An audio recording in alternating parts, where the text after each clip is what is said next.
Friends, today I am going to explain the action-adventure film Minotaur from the year 2006.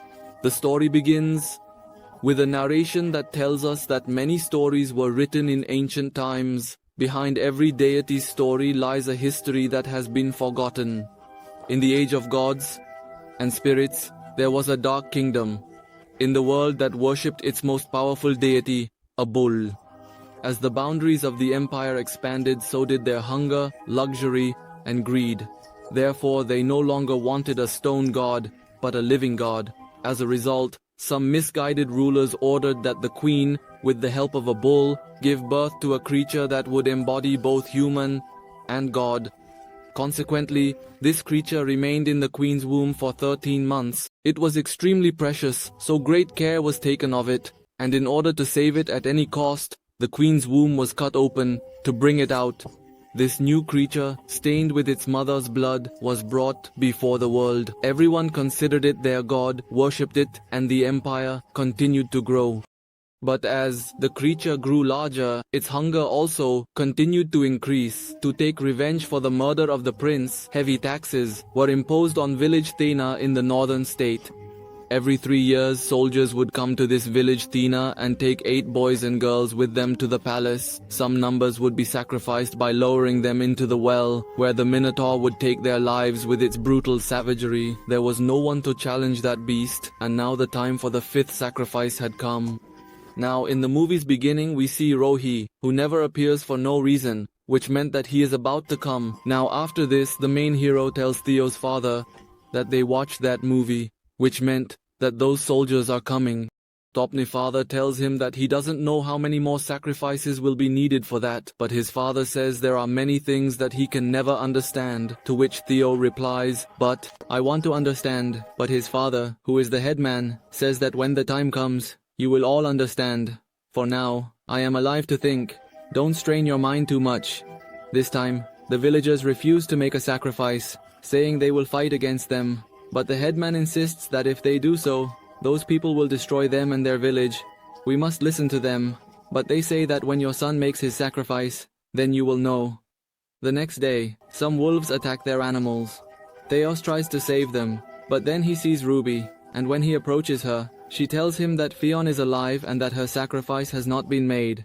In fact, she is the girl Theos loves. However, Theos says to her to stop joking. She knows nothing about him, but she insists that he must kill the Minotaur to protect Fion. So Theos becomes lost in thought and memories of Fion. The next day, Theos's father says that soldiers are coming, and we must hand over the young men to them. Theos's father is adamant that he met Ruby, and she said that Fion is still alive and that he must kill that fierce Minotaur. But his father forbids him, saying that the Minotaur is a deity and no one can kill it, not even him. He says this so that Theos can stay alive and that his future children can see this world. But Theos replies that the one who was supposed to be the mother of his children is gone. His father then tells him to go to the mountains and do as he says. When Theos goes to the mountains, he ends up fighting with 2 villagers because they hated him for the headman always sending others for sacrifice but not his own son. From a distance, ships can be seen, and they flee from there. That night, masked soldiers come to the village and start capturing 8 people. They also capture Theos's friend, but one of those 8 men manages to escape. In the story, a plan is made to kill a Minotaur, where a boy says he will kill it. Dee mentions that the Minotaur has turned white after killing people, and when it was born, the world cried so much that the oceans were filled with tears. After this, they are all presented before the state, where there is a large statue of the Minotaur. 2 girls are hypnotized and brought near the well, and as the part of the well is removed, they are pushed in. Theo tries to save them, but the soldiers capture him.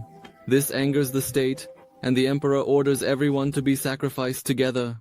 A boy questions why, if the Minotaur is a god, it is kept underground, to which another replies that it is the god of the underworld, the god of the dark world.